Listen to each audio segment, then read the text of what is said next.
Chapter 40. Coincidence. Karasura. Do what thou wilt shall be the whole of the law.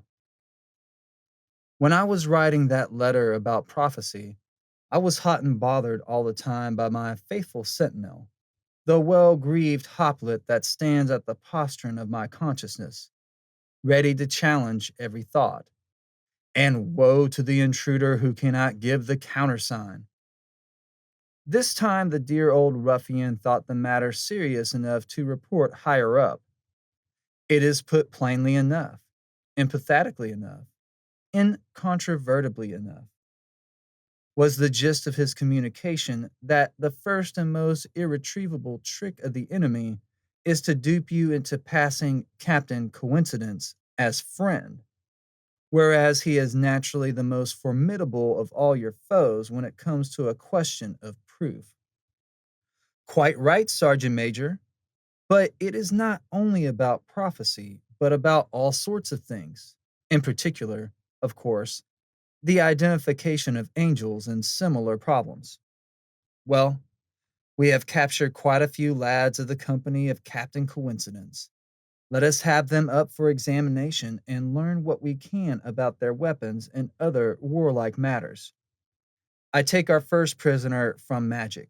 Quote, the most famous novel of Fielding is called Tom Jones. It happened that Frater Perdurabo was staying in a hotel in London.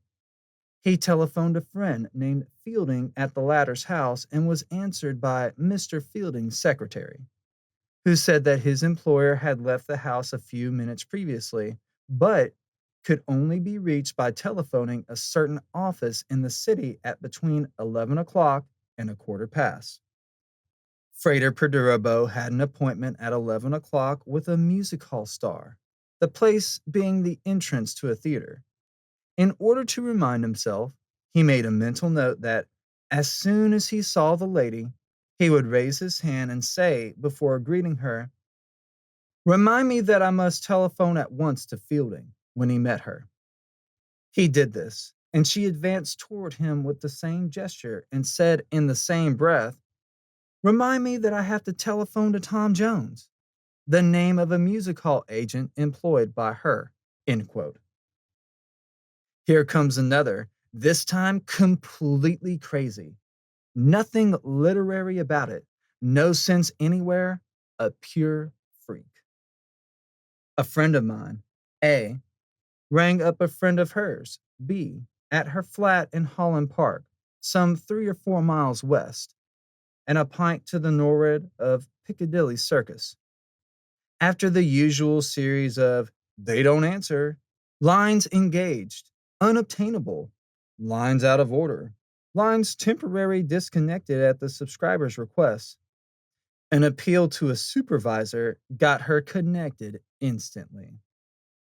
Yet another girlfriend, C, appears in and vanishes from the story. She said, oh, what a pity. You've just missed her. She went out 5 minutes ago. I think she'll be back in an hour's time. Try then. A waited impatiently and rang up once more. Again, the series of nonsense, difficulties about getting the connection. At last, the answer came. This time, yet one more girlfriend, D. Oh, what a pity. You've just missed her. She left the box not 5 minutes ago. Box? Screamed A. What box? Have I got mixed up in a trunk murder? Why, this box, replied D calmly. What box are you talking about? Shouted A. Isn't that her flat? Her flat? Are you crazy? This is a call box in Shaftesbury Avenue. Collapse of A's confidence in the sanity of nature. One may note that there was no similarity in the names of the exchanges or in the numbers. It is the most grotesquely impossible case of wrong number that ever came my way. Now for one or two oddities. Recently, needing to relax, I borrowed 3 thrillers from different sources. In every case, the plot turned on 2 men being so alike that no one could tell them apart. Rupert of Henshaw John Chilcote, MP Melander's Millions. I traveled from Louisville to Detroit by a railroad whose nickname was the Big Four, my object being some business connected with my book four. The name of my express was the Big Four. It left from number 4 platform at 4 p.m. My sleeping berth was number 4 and car number 4, and my ticket number was 44444. It ought to have been April the 4th, I suppose, but it wasn't.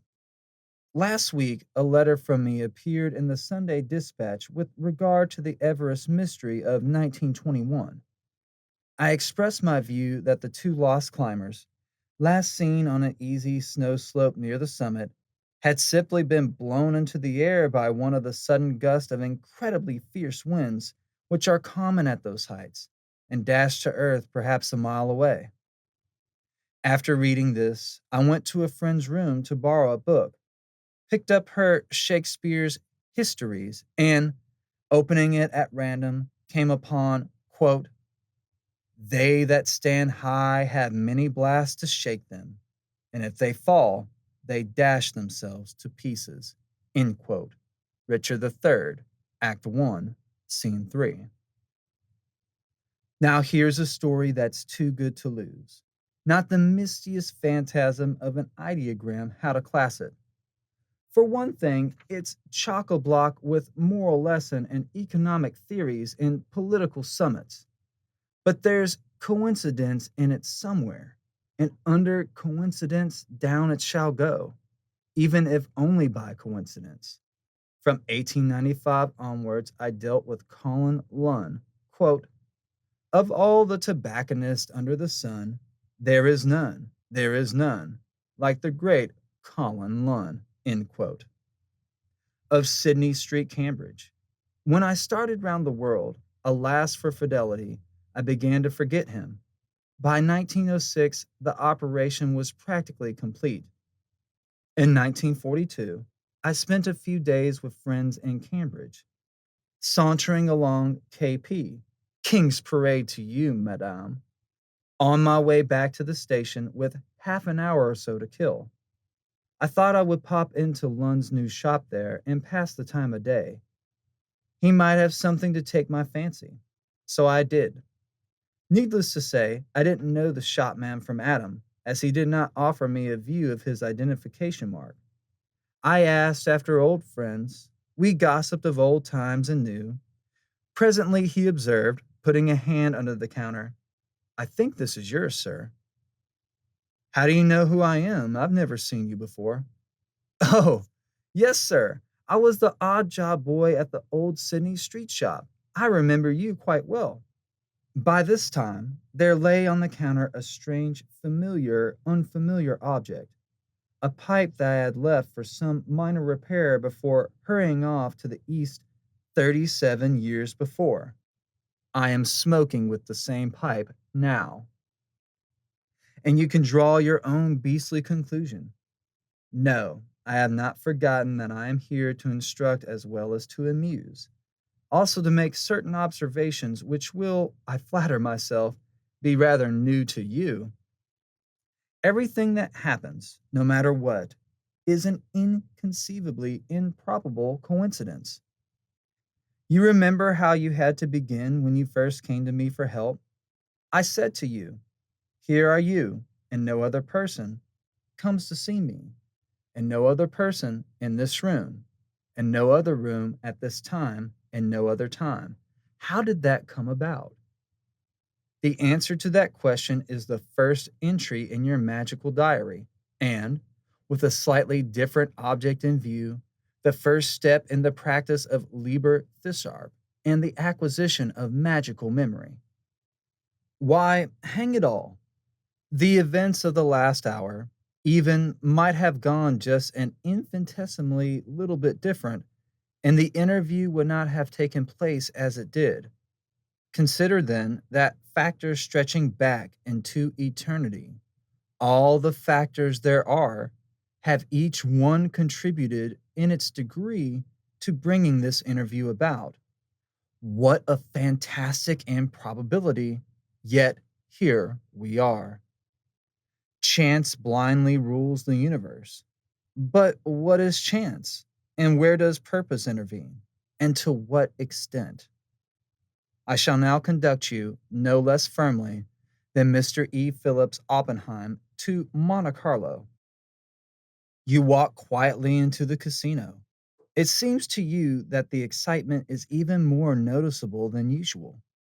You see a friend at the table, and they say, "Hey, you're here in the nick of time. Black has just turned up for the 24th time running." You press forward to plank the maximum on red. The wheel spins, black again. But, but, you stammer when spirits of hartshorn have revived you. In the whole history of the tables, a color has never turned up more than 24 times running. My poor friend, what has that got to do with it? True, from the start, it is countless millions to one that there will not be a run of 24 on the red or the black. But the probability on any single spin, ignoring the zeros, is always 1 to 1. The black compartments do not contract because the ball has fallen into any one of them. Anyone who gambles at all is either a dilettante, a crook, or a BF. If you could get the BFs to understand the very elementary mathematics set forth above, good night to gambling and a good riddance at that. Well, there is one advantage in the system. It does help the intelligent man to steal a march on his neighbors. In all this, the important point for my present purpose is to show you how entirely this question of probability and coincidence is dependent on your attention. The sequence of 7 blacks in a row at roulette is most unlikely to occur. But so, in exactly the same degree, is the sequence black, red, red, black, red, or any other sequence. The one passes unnoticed, the other causes surprise, only because you have in your mind the idea of a run on black.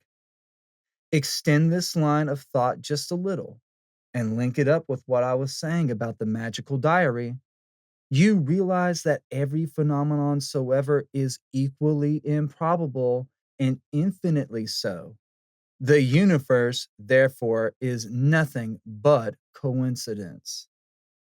How then can any event be more improbable than any other? Why, very simply, go back to Monty. Proclaim that at table number 3, black will turn up 7 times running after this next spin, or, of course, any other series of 7. Now you see how coincidence links up with prophecy. Love is the law. Love under will. Yours fraternally.